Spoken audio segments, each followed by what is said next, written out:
Saka vari kuti matare haasi kuita, vane zvavaida kuti zvinge zvichiitwa nematare, asi matare ari kuita nyaya senyaya.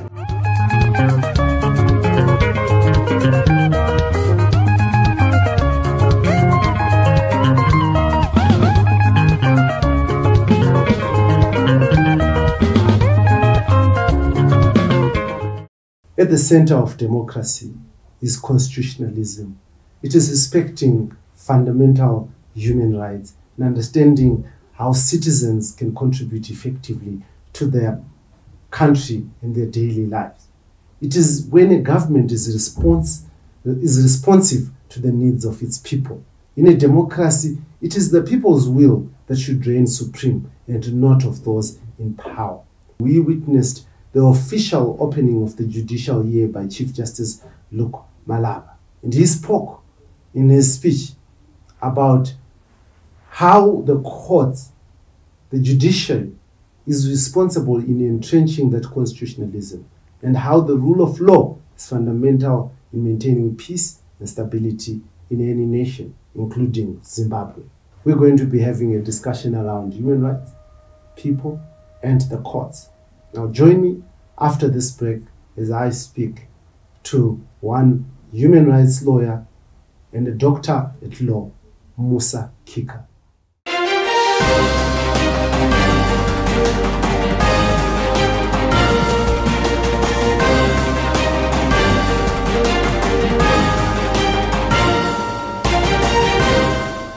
And we're going to be talking about law, constitutional democracy, and people power. Now, thank you very much, Musa, for joining me, and welcome to Zimbabwe.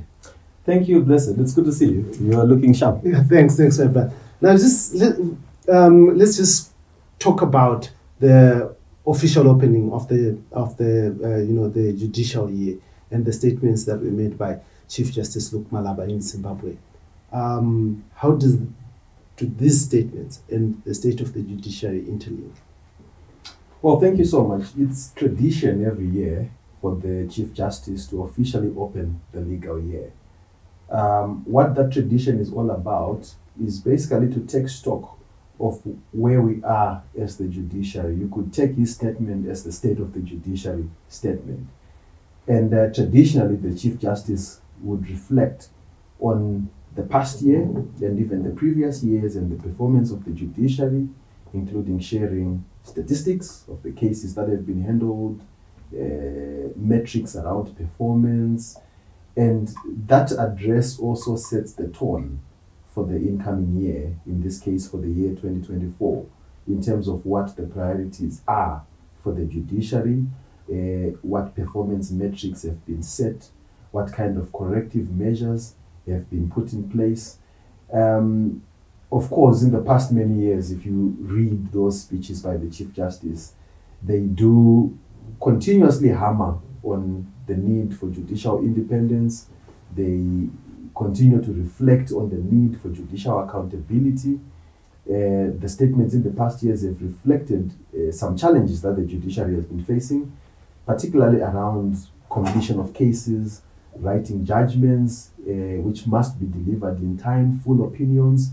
There have been challenges around that, but what you don't always find are details around some of the challenges that lawyers, human rights lawyers, democracy practitioners, constitutionalists raise around deficiencies that we have in terms of judicial practice in the country, deficiencies around independence of the judiciary.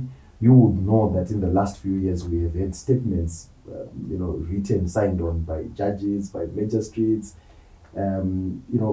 putting a dent or a challenge on judicial independence in terms of some of the interference that has been happening. We don't normally find that being reflected, unfortunately. Part of what raised a bit of controversy in the Chief Justice's remarks were also remarks where he congratulated the country for holding, free, fair, peaceful, and credible elections at a time when the judiciary is inundated with a lot of cases challenging those very elections. Some parties refrained from going to court to challenge because of misgivings that they had in terms of the state of the independence of the judiciary. The expectation is for the Chief Justice not to do so, because there are cases that are already before the courts that are challenging the integrity of the very courts.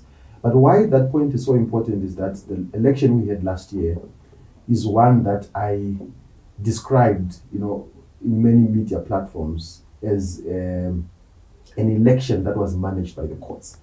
We had an unprecedented number of court cases, an unprecedented amount of litigation on anything about the courts, right? Voter registration, enfranchisement or disenfranchisement, the delimitation report, dates of elections, the voters' roll, nomination court, candidature from council to parliamentary to presidential, results-related challenges, and now we have been having these recall challenges in the courts. So the courts have played a frontline role in this election in a way that the courts should not play in any functional, meaningful democracy.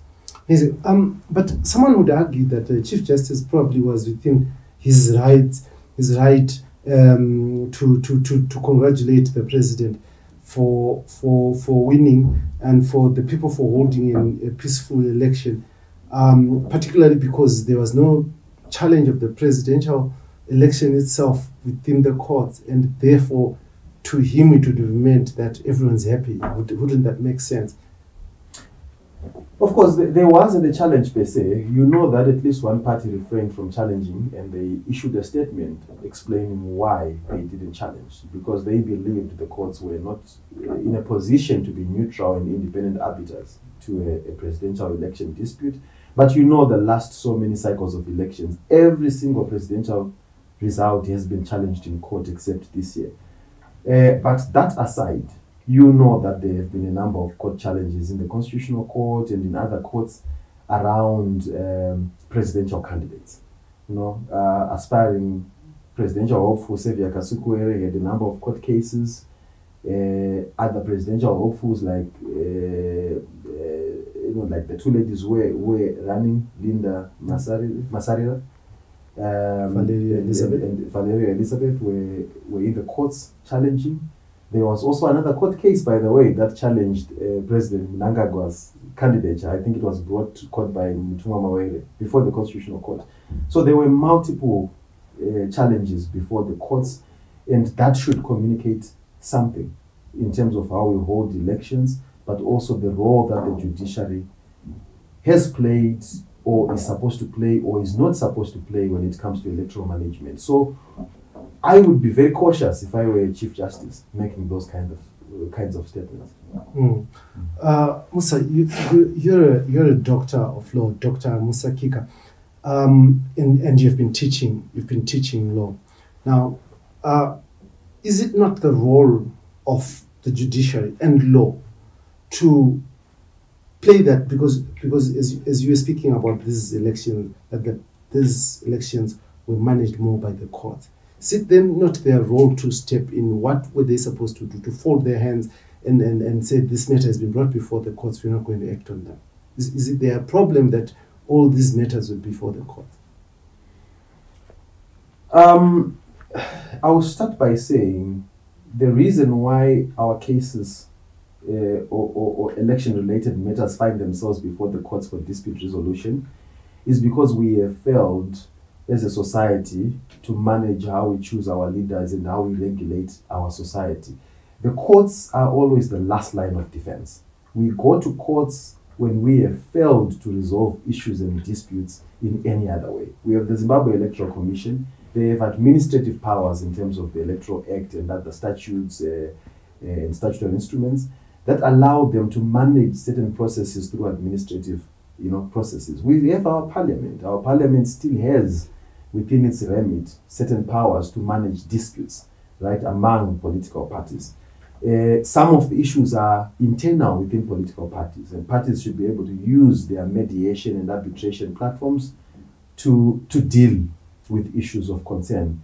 But that has not been the case. So what we have now had is what scholars would describe as judicialization of politics, where you have failed to resolve things politically, so you judicialize the politics, you take them to the courts for resolution.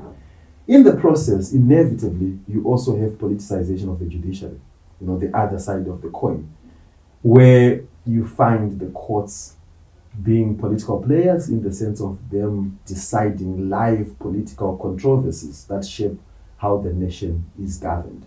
In terms of our constitutional scheme, the courts are the last port of call. You go there for them to pronounce on the legality of certain actions as measured by our laws and our constitution. But unfortunately, we have used the courts almost as a first port of call.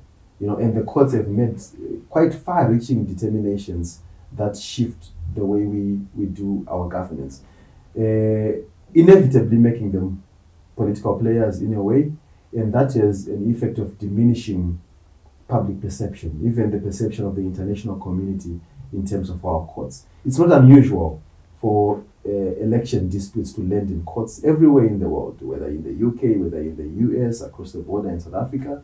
Recently, we have had presidential election disputes in Malawi, we have had in Kenya, we have had in Nigeria. So it's not unusual.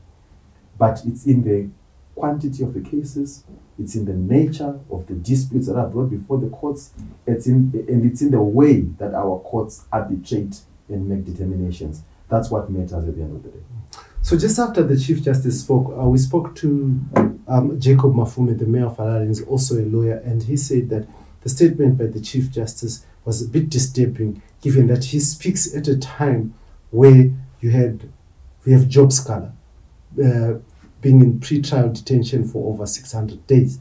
You had Jacob Ngarivume just recently acquitted after spending 8 months in prison, denied bail or on bail pending appeal, and he says that the statements by the Chief Justice ring hollow. What do you take? What is your view of this response? That kind of statement by the mayor would emanate understandably from misgivings that people would have in terms of how the courts have handled some cases involving political players, some cases involving circumstances that our natural sense of justice would be shaken, by the things that are happening. Job scholar being a case in point. Someone who spends more than 600 days in pretrial detention is in many ways unheard of. In circumstances where it's possible that at the end of the trial, even if he is found guilty, he might not even have a custodial sentence, right? In the face of the right to bail, presumption of innocence until proven guilty in our constitution, one would not expect the kind of treatment that has been given to job scholar by the courts. I have lost count. There are probably over 30 applications, court applications that have been made by job scholars, lawyers, in the Magistrates Court, in the High Court, in the Supreme Court, on various issues at various stages in the two cases that he is dealing with. Same with Jacob Ngarivume, same with other people who we can safely deem political prisoners or prisoners of conscience. We ought not to have that kind of treatment. And when those things happen, they dent the image of the judiciary. You must then contrast this to the way the courts treat certain individuals who may be in government or who may be affiliated to the ruling elite of the day. You would recall the corruption-related cases involving ministers, a good number of them, COVID times, pre-COVID times, post-COVID times. Ministers, government functionaries, high-ranking officials who are accused of corruption, swindling government agencies, government coffers around procurement issues. A good number of them don't spend a night in cells. A good number of them do not know what remand prison looks like inside, right? But they are accused of swindling the country of millions, 60 million in one case, for instance, US dollars. And then you have someone who's charged in circumstances that could be said to be politically motivated circumstances, charged of inciting public violence, for instance, and that person, you find them being in pretrial detention for over a year. Certainly, that's disturbing. But how do you balance then the need to protect our citizens from potentially rogue elements in society and their right to freedom. I mean, look at what has been happening to armed robbers who are released on bail, and then they go and commit other heinous acts of crimes and actually kill people, and some we've heard they have actually raped them just after getting bail. There are standards. The law is very clear. This is nothing new, not in Zimbabwe, not in any other jurisdictions. Bail is an established standard over decades, if not centuries, in terms of legal jurisprudence. Our constitution is very clear in terms of under what circumstances bail is given. The Criminal Procedure and Evidence Act is very clear. Many judicial determinations that have been released over the years are very clear in terms of what considerations are made. So the court has to balance certain factors. If one is a danger to society based on evidence, not based on conjecture, then definitely circumstances may warrant that they be denied bail, right? But in terms of our constitution, and this is something that is quite misunderstood in Zimbabwe's legal practice, in my view, bail is a right, and our constitution frames it in such a way that everyone is automatically entitled to bail, right? Such that when you are arrested, you don't necessarily have to apply for bail, but instead it's the state that must apply for your detention or further detention, right? Based on exceptional circumstances that they must prove. Exceptional circumstances is the term that our statutes use. But the way we have approached bail in our country is in the pre-2013 fashion, in the old constitution, where an accused who is detained is the one who applies for bail. They become the applicant and the state becomes the respondent. But under our new constitutional dispensation, it's supposed to be the other way around. The state is supposed to be the applicant for detention, and the accused is supposed to be the respondent, responding in terms of why they should not be detained. Unfortunately, I don't think there has been any case that has been taken before our court's public interest litigation case to test this provision that I'm talking about. But at least in my reading of the law, this is how bail ought to be approached. So to your question directly, there are circumstances, the departure point being it's your right. It's your constitutional right. You are entitled to it automatically. The court must then consider exceptional circumstances that may require you to be detained in order to protect society, sometimes to protect you, the accused. This election that we just came out of, you were declared a state security threat. Let's talk about it. Well, it came to me as as a concern, also as a surprise. We were never furnished reasons as to why I could be deemed a security threat, for instance, or others who were also denied observer status. What happened is we applied for observer status, local observer status, in order to observe the elections. This is standard. People apply. I applied as a member of the Zimbabwe Human Rights NGO Forum, a staff member. And we put our request listing all the staff members of the forum, and everyone was granted accreditation except me. My lawyers then wrote to ZEC and asked for an explanation, and the explanation was a one-sentence letter which simply said it's for security reasons. We were never given those reasons.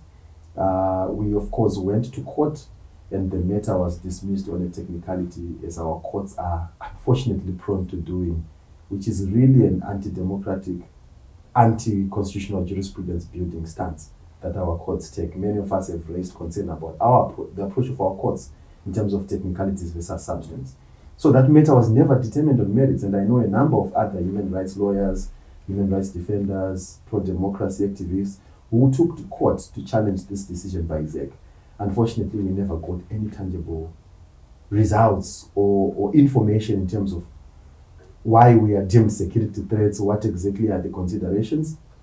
But critical admissions were made by ZEC in their papers, in their opposition papers in the courts, which seem to suggest that there were other elements within the security apparatus who would make determinations on who should be granted observer status and who should not be, which is worrisome because ZEC is supposed to be an independent constitutional body that answers to the law and to the law alone and makes independent decisions. But it seems like there are other elements within the state that, that seem to partake in this kind of decision making within the framework of self. Musa, as you sit, do you think you're a security threat? I would laugh at it. I would laugh at it. I'm not sure. If ideas are considered a security threat, then probably. If speaking out is considered a security threat, probably. You almost destabilized the judiciary through a court application that sought to exclude Chief Justice Malaba. Stabilized the judiciary, you mean? Because we were simply trying to get the law enforced. We were simply trying to get adherence to the Constitution. What happened was unconstitutional, right? And we were trying to correct that, right? Of course, certain developments then occurred, etc., which resulted in the status quo that we have now. But we were simply trying to enforce adherence to the Constitution, which is our right, which is my right, which is what responsible citizenry is all about. We say eternal vigilance is the price for freedom, right? You might have a constitution, but it's just a piece of paper. It needs people who are awake, who are alert, who are conscious, who are ever vigilant, who are willing to step up and defend that constitution. What matters is not a piece of paper, the constitution, but it's the culture of constitutionalism. And how do we get there? We get there by being responsible citizens. So that's what we were trying to do. We were simply trying to enforce the strictures of the law. Yeah. But do you think that could have been a reason why you were considered? I mean, the entire staff that you were leading were accredited except you. Probably, because I was the applicant in that case. My name was in that case. Probably, and if that's indeed the reason, that's extremely unfortunate. Because a government and all its structures must promote citizens who support and defend and promote and advance constitutionalism and the rule of law. If you stifle citizens who do that, what message are you sending? Right? You are basically saying, we don't care about constitutionalism, we don't care about democracy and human rights, and if you dare to stand up and defend and speak in support of these, then you are an enemy of the state, and then you are a security threat. Mm-hmm. Yeah. Then I have never been investigated, by the state on anything that I'm aware of. I have never been arrested. So I'm not sure. There's nothing that has been communicated to me that may suggest that I may be a security threat. I'm not aware of any in this jurisdiction or any other jurisdiction in the world. Oh. So you were the director of the Zimbabwe Human Rights NGO Forum, and it was viewed and still is viewed as a regime change agent, and also you forced a whole Minister of Justice to write a letter threatening the judiciary itself, like we are ready to poke the enemy in the eye. That was a statement that still sits vividly in my mind. Why do you act as agents of regime change? Again, I'm not sure what agents of regime change are. If standing for human rights and democracy and rule of law and constitutionalism is deemed agents of the West, then the problem is not with us. The problem is in the one putting that label. Perhaps they don't understand. That's their problem, right? But we will help them in explaining and clarifying things so that they disabuse themselves of that mischaracterization, that they are in. The Zimbabwe Human Rights NGO Forum is an organization that has been in existence for 25 years, lawfully in this country. It has done work, including in partnership with the government of Zimbabwe, including in partnership with the same Minister of Justice, that is the minister who wrote that statement. That organization has been working with government in many ways, right, around issues of advancing human rights, constitutionalism. That organization has been supporting the Interministerial Task Force on Legislative Alignment, many consultations that have been done on human rights related legislation. The Zimbabwe Human Rights NGO Forum has contributed to that, imputed in that, along with many other law-based NGOs in the country. The reality is the government actually knows the work that NGOs do in Zimbabwe, but they choose to mislabel in order to achieve a certain goal, a certain agenda, which is to demobilize NGOs and the work, the important work that they are doing. Why? Because the NGOs are the ones, particularly law-based NGOs and human rights NGOs, they are the ones that are in the front lines of advancing human rights consciousness in this country. It's supposed to be the government, actually, because our constitution, must be in Section 7, speaks about obligations on the government and everyone else to advance understanding of the constitution, right? NGOs are doing that, but it seems like the government of the day may not exactly be interested in that kind of work. There is no democracy, no constitutional society that can exist without civil society. What is civil society? It's the people acting in their collective, right? Civil society is that platform, that place where citizens have to organize outside platforms of the state, right? And people have a right to organize and self-organize around issues of mutual interest, right? That's what civil society is all about, right? It is there to support the government. The government cannot be expected to do everything, right? A government that takes everything into its hands and says none of you can do anything is a government that is bound to fail. So NGOs are there to support the government. They are there to solve local problems, right? Communities congregating together, coalescing to solve local problems, and a government ought to allow that. NGOs are there to, civil society is there to hold the government of the day to account, right? Public power bearers to account. That's what NGOs do. So it's unfortunate that, when we take the kind of action that we took in that Chief Justice case and in similar cases, we are then viewed as agents of the West. It's unfortunate that we get then very emotive, unfortunate statements, in my view, from top government officials attacking the judiciary, attacking individuals, attacking NGOs. We were accused of capturing the judiciary in that case, simply because we won the case in the High Court. That's really unfortunate. But you speak about civic society being there to mobilize people and to ensure that people understand their rights and everything. But in this election, civil society appeared to be dead.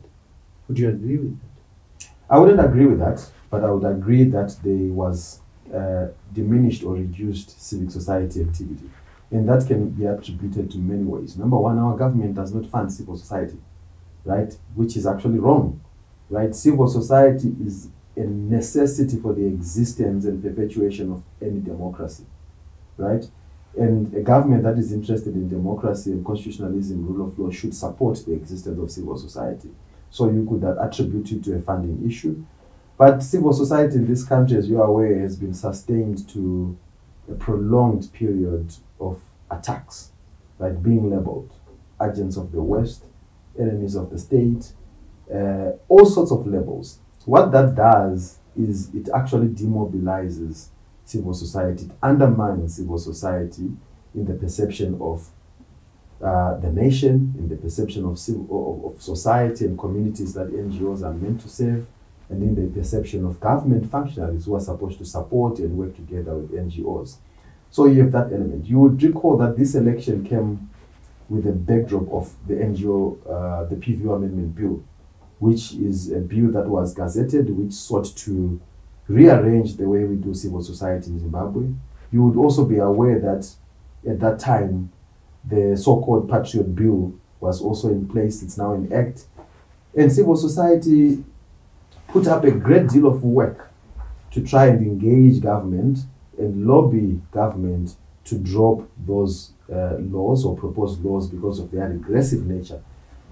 I would say there was some partial success in terms of the PVO Amendment Bill because the president then did not sign.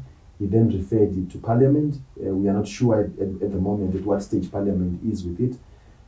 But that's a positive, I think, that came out of the engagement between civil society and the president, and civil society and various government functionaries. So that's the context in which these elections happened. There were subdued civic society activities because of diminished capacity, because of being stretched thin on account of fighting these other anti-people, anti-civil society laws that were being put in place. But you are also aware of the traditional challenges we have had in electoral politics in Zimbabwe in terms of non-government or non-ruling party affiliated functionaries or people or entities being allowed to access communities. That also has been a challenge. If you speak to the election-related NGOs, they will also tell you about challenges around issues of accreditation by ZEC, challenges around issues of approval in terms of them doing voter education, etc. That contributes to perceptions and the reality of subdued civic society activity around elections, particularly these last elections. But Musa, you have crossed countries. You have been in many jurisdictions. How does Zimbabwe compare? Let's firstly talk about Africa. How does Zimbabwe compare in terms of respecting its constitution and its people? The starting point for me is that we have a good constitution. I know that there are people who have strong views against this constitution. They believe this constitution is anti-people, etc., etc. I did a piece myself on the anniversary of our 10th anniversary, of our constitution last year, in which I stated 8 mistakes that we made when we drafted this constitution. So that was my critique of this constitution. Notwithstanding that critique, I still think we have one of the best constitutions in Africa, right? We have an expansive Bill of Rights, which places obligations on everyone, individual, state and non-state alike, right? You won't find that kind of clause in any constitution anywhere in the world, right? You only find it in ours, right? We have structures in our constitution that advance the judiciary and its independence, that advance our fight against corruption. Many countries don't have corruption fighting bodies, for instance, constitutionalized. We have a lot of independent constitutional bodies, right? Chapter 12 constitutions in our country. We have a lot of safeguards there. The problem, as I said earlier, is translating that into a culture, into a practice. The document is not enough. It's just a statement of intent. It's an aspiration, right? How do we make that a lived reality? We transform that aspiration into tangible benefits. If you ask the ordinary Zimbabwean in the street whether they have seen any or derived any benefit out of the 2013 constitution, they'll probably turn to you and ask you, what are you talking about? I don't know what you're talking about. My life hasn't changed, or it has gotten worse. That's where our real challenge is, translating that aspiration into a lived reality. We have not done too good in that metric. In terms of where we compare, it depends with where we want to place ourselves as a nation. Certainly, we don't want to place ourselves in the league of Afghanistan, Belarus, Iran, Iraq, or any of these countries that we seem to be friendly with. We don't want to classify ourselves in that group. We want to classify ourselves in groups that we would say are torchbearers in terms of human rights practice, in terms of democracy and constitutionalism. We have many reports on Zimbabwe's human rights record, and those reports are not exactly positive, including reports that are before the UN human rights bodies or the African Commission or African Union human rights bodies that Zimbabwe must periodically report to. Unfortunately, those reports don't necessarily paint a rosy picture. Of course, when you look at the government reports, they tend to overstate the positives and downplay the negatives, but the real measure is the lived reality of the people. So you spoke about 8 mistakes. What are the 8 mistakes, Doc? One of them is a very topical one at the moment, which is the recall provision in the Constitution. I identified that as a mistake. When we look back at the history of making this Constitution, we know that all the political parties that negotiated that Constitution agreed to it. That was self-serving on the part of the politicians. They wanted to prevent floor crossing, right, by their members of parliament. But we now know, based on experience in the last few years, in the last decade, that that clause is wrong. Every party that participated in negotiating that constitution has used that clause. ZANU-PF has used that clause.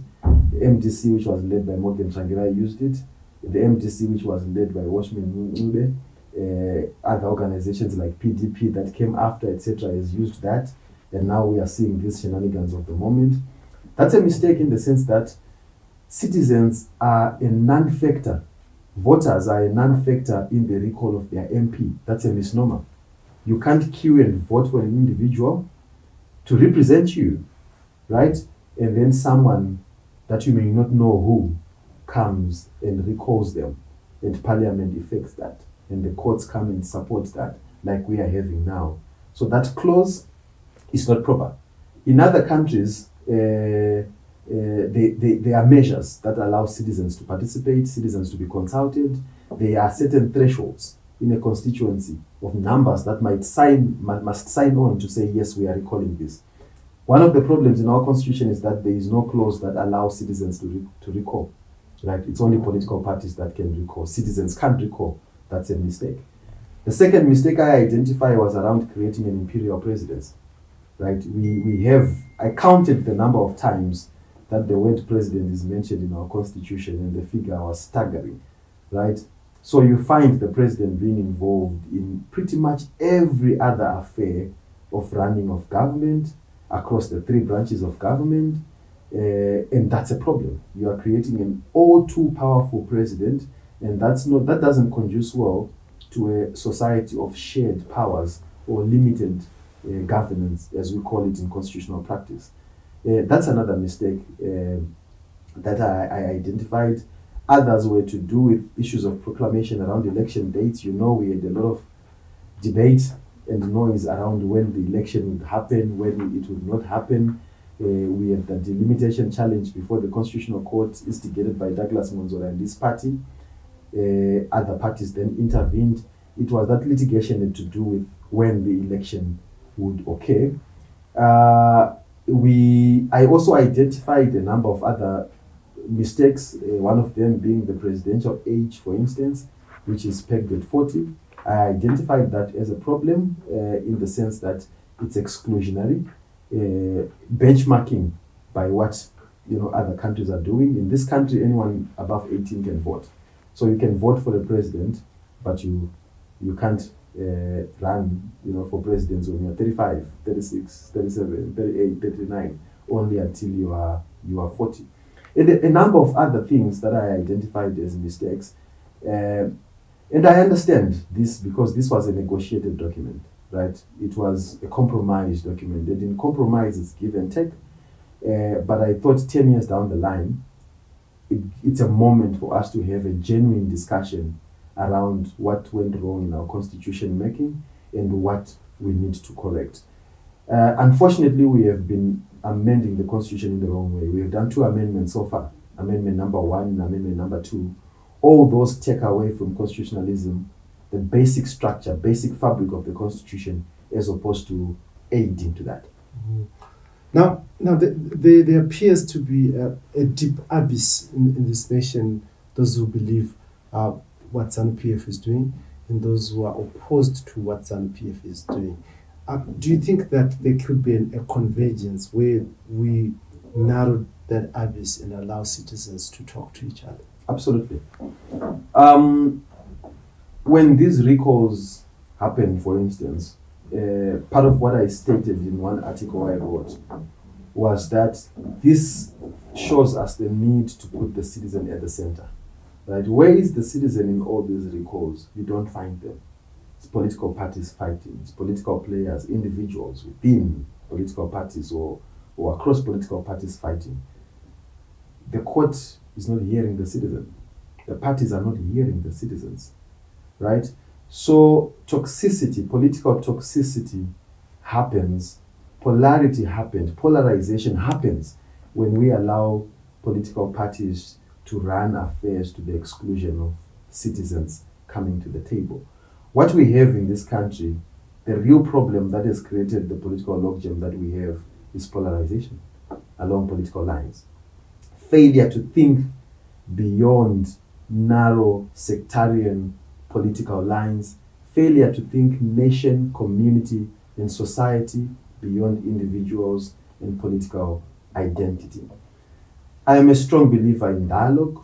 I'm a strong believer in Zimbabweans coming together and defining what nationhood means, what being Zimbabwean means, above political lines, above any other form of identity, putting the Zimbabwean identity as the number one identity. So I think all this that has happened, all this that is happening, all this that we've been discussing since we started talking, points us to the need to get Zimbabweans to find each other. But how does that happen? Because in Chief Justice Malaba's statement, he said that where the judiciary fails, then there'll be self-help, right? And right now, there are citizens who believe that the judiciary is not being fair, and now are seeking. They're now enemies within society itself. So how does that happen when we have a problem that is coming from the top and sinking in, even into kids in preschool? We do need the political protagonists of the day to realize the need to create a platform of convergence. Yes, there is a lot of disagreement on many issues, particularly when it comes to power, political power. But certainly there are things that unite us, and we need to find those things, right? We need to find those things and prioritize those things. Agreement in negotiation and arbitration practice, agreement is reached gradually, right? Starting with the points of mutual convergence, moving into the points where there is less convergence, and finally into the points where people are on opposite poles. People can come together if they realize the benefits of agreeing, starting with the small things. So we need the political protagonists of the day to create a platform that is inclusive, that allow people to come and discuss their problems with a view to find solutions, not to outsmart or outmaneuver each other. Who should take the first step in your view? Who should? For me, it's neither here nor there, right? Anyone can do that. Certainly, the ruling party, the government of the day, has more power to do that. The government, in particular, should find it within itself to create a platform that allows political parties or political players to come together, right, and work out what being Zimbabwean means, what's best for Zimbabweans. You mentioned the courts and what failure of justice or judicial administration or good governance can do, right? When people lose faith in the systems and processes of government, when people lose faith in the efficacy of the Constitution, it's true people resort to self-help.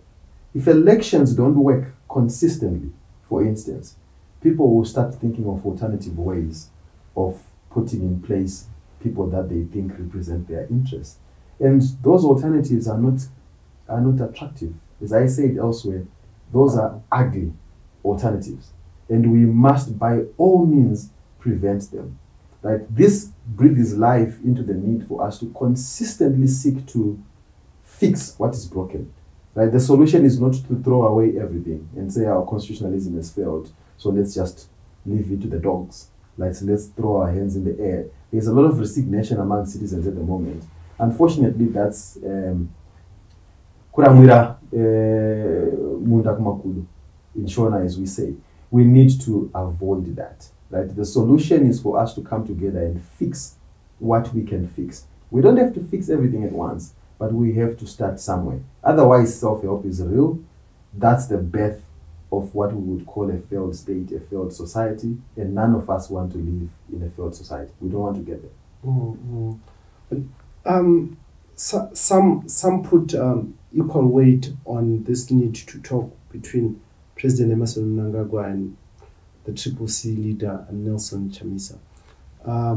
You're also saying that the citizen is nowhere to be located in this matrix, but yet when there's need for solutions, the citizen is quick to say Nelson Chamisa and on the other side, President Emmerson Mnangagwa.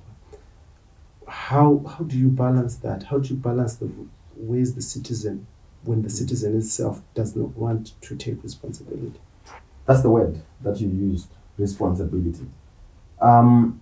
We speak a lot about leadership, but I think we don't speak enough about followership, right? Who is a leader leading? What if a leader is leading reluctant people? What if a leader is leading rogue people? right? There is something to be said about followership and responsible citizenship. After all is said and done, it's the people, it's we the people who actually wield the power and the authority, right? But if we are not responsible enough, we allow rogue elements to take and abuse and misuse that authority that we as citizens have, including to the exclusion of us citizens, which is actually what is happening, right? So what we need is citizens who are responsible.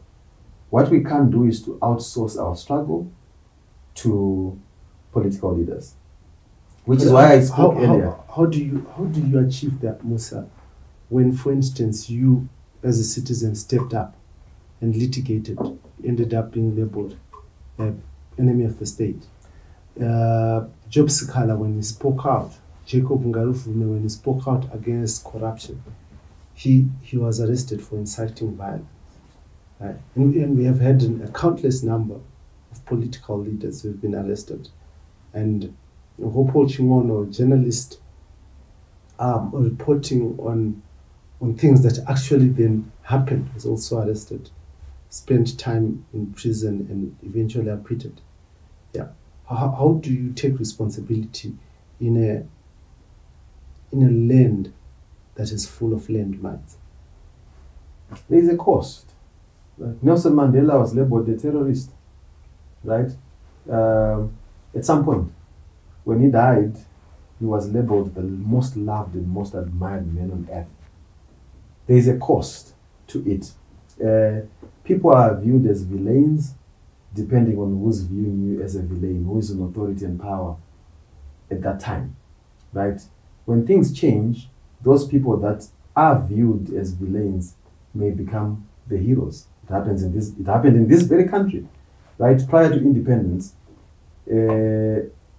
nationalists were viewed as terrorists.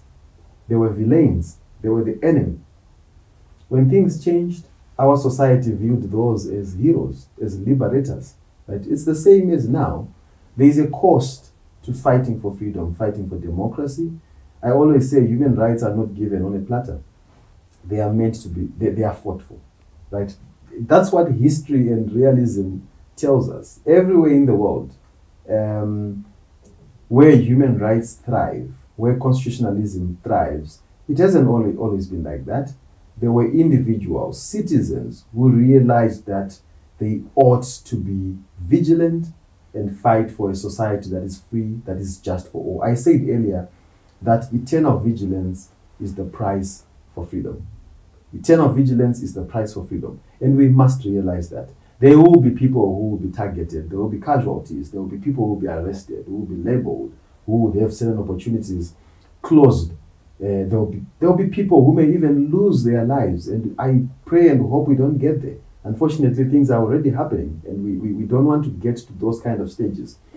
But that should not discourage citizens from standing for what is right. When citizens give up, we have set ourselves on the path of deterioration, because basically we are giving the license to those who are abusing citizens and abusing public power to do as they please. We can't allow ourselves to get there. Do you think that the opposition is strong enough to be able to bring about that change? For me, the very fact that we speak of the opposition as the entity or the group of individuals that should bring change, or whatever kind of change you are looking for, is wrong. I spoke earlier about citizens not needing to outsource their agency. Citizens must not outsource their struggle to certain groups of individuals. They need a vehicle, don't they? What you normally find, citizens in their collective are a vehicle. What you normally find is that, and it has happened in many places in the world, where an entity or an outfit, political outfit, presents itself as the savior of the people. People trust and have faith in that. And when they get into power, people quickly realize that it's not what it looked like. So people's aspirations may be different. The supreme body remains the people in their collective, not political parties, not a ruling political party, not an opposition political party, not parties in their collective. The supreme body remains citizens. And the point that I make is that We cannot, as citizens, outsource our struggle. We cannot delegate our agency and give it to someone else and say, you fix the problems and we will come and enjoy the benefits when you have fixed the problems. Democracies don't work like that.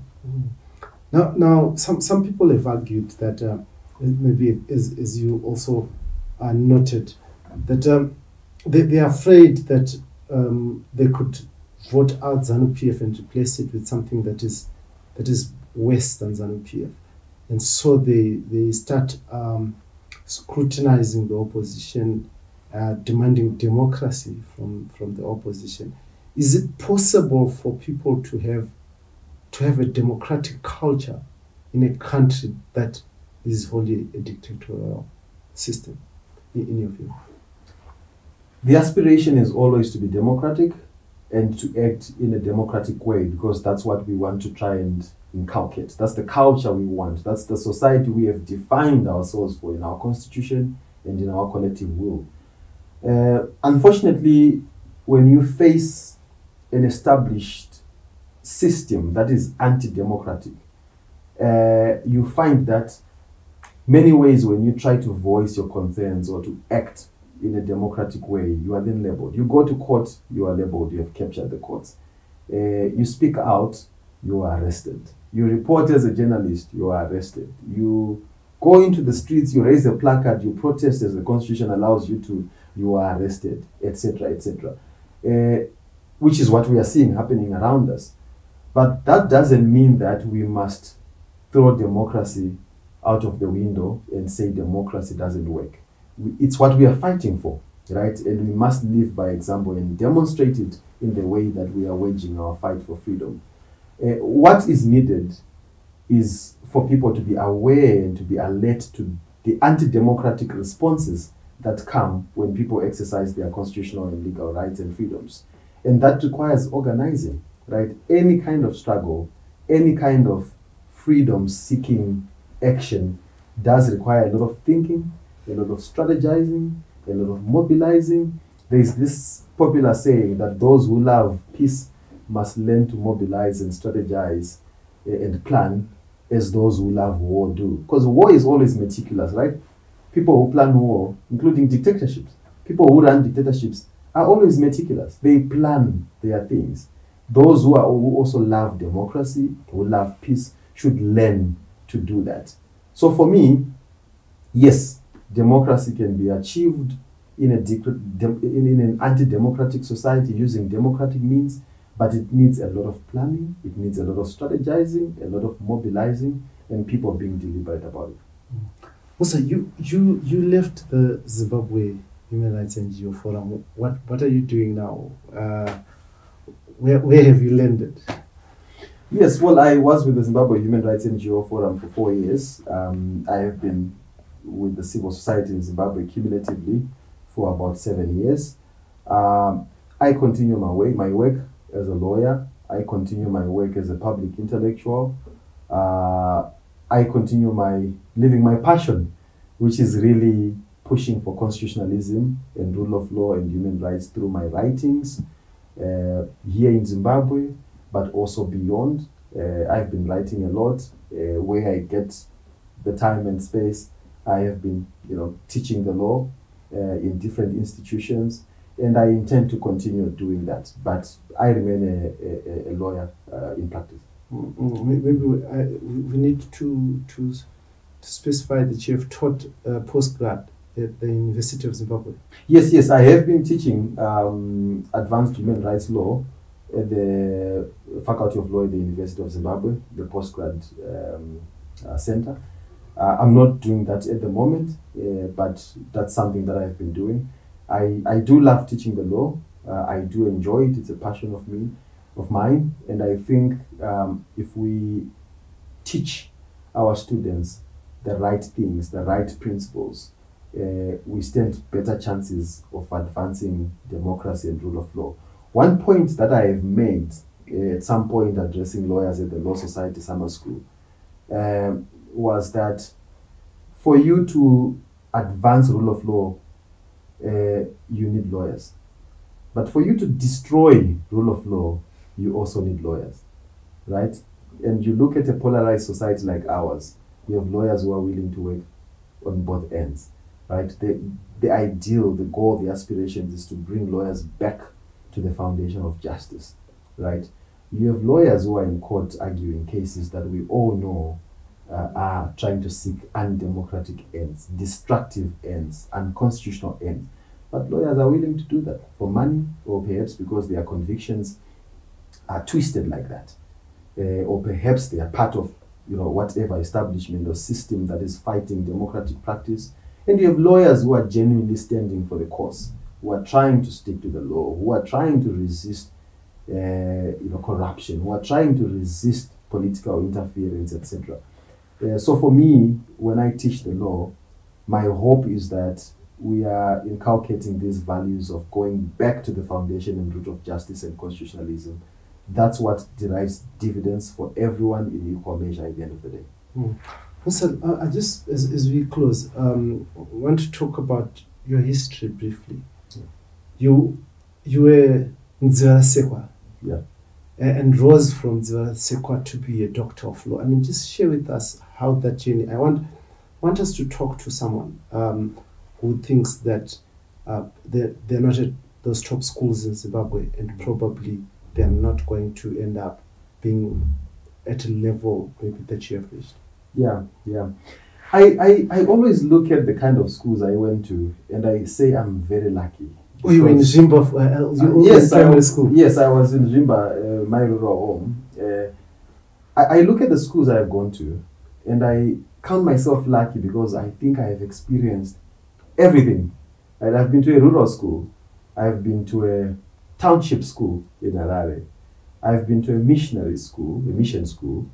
I have been to some of the top universities in the world. And that has allowed me to see life in different ways, different perspectives, in different groupings, different classes if you want. And I count that as a privilege. I went to Alfred Bed Primary School in Meboreng for my grade 1 to grade 5. I went to Zimba, my rural home, a school called Nyamagara Primary School for grade 6 and 7. I went to Zivara Sekwa here in Harare for Form 1 to Form 4. I went to St. John's Emerald Hill, Form 5 and 6. I went to the University of KwaZulu-Natal in Durban for my Howard College Law School for my undergrad, Bachelor of Laws. I went to Harvard in the US for my master's, and I went to the University of Cape Town for my PhD. Things happened quite fast, and to the point that you raised, these kind of journeys are very much possible. I was 29 when I graduated, or 28 when I graduated with my PhD. These things are possible through hard work and through determination, through tenacity, knowing what exactly you want to achieve and aiming towards the mark. I was in Form 2 when I made the decision that I wanted to be a lawyer. Right? I always say when I applied for my Bachelor of Laws degree at the University of KwaZulu-Natal, I had that form and there were 3 options. Option 1, option 2, option 3. In all the 3 options, I wrote law. And I made the decision that if I don't get law, I'm not going to that university, I'm seeking somewhere else. That's just determination, being convinced of what you want to do and the reason why you want to do it. For me, I have always believed in an equal society, a society where people are free to exploit their full potential, where people can flourish to their maximum potential. I've always believed in giving everyone an equal opportunity, and I saw law as being at the confluence of justice, human rights, equality, and good governance. For me, these are my goals, right? Good governance at the end of the day. And I thought law would allow me to make contributions. There's also money there, somewhere across there. People chase money. For me, frankly speaking, money wasn't a consideration.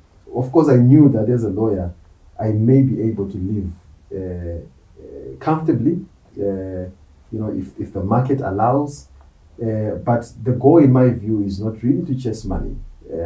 If you are chasing these ideals of an equal society, good governance, rule of law, money may follow, money may come, but that's not always the goal. For me, when I then finished law school, I did not go into private practice, for instance. I went into civil society. I went into law-based research institutes in universities, etc.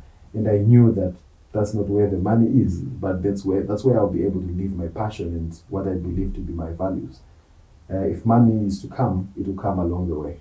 Amazing. I want to thank you very much, Musa Kika, Doctor, for joining me on this, the Free Talk in proud partnership with the Frederick Newman Foundation, where we also have pillars around democracy, around liberty, and where people should also strive to make money and live fulfilling and meaningful lives. This is the Free Talk, where every opinion matters, where citizens need to talk to each other, regardless of race, regardless of political affiliation, or even your background. This is the platform where we talk to each other. This is a platform where everyone is welcome. Thank you very much, Musa. I wish you the best in what you are doing. Thank you so much, Blessed, and thank you for all the work you are doing on this platform, continuously informing our nation, our citizens, educating our citizens. It's important work. I consider it to be value-based journalism, and I congratulate you for that. Thank you very much. Until next time, please don't hesitate to follow us or subscribe to our YouTube page so that we can continue to do this work that we do, and so that you don't miss our incisive interviews all the time. We ask the questions that matter. We want to deal with the so what of our society. I, your host as usual, Dhara, looking different this year. Thank you very much for joining us.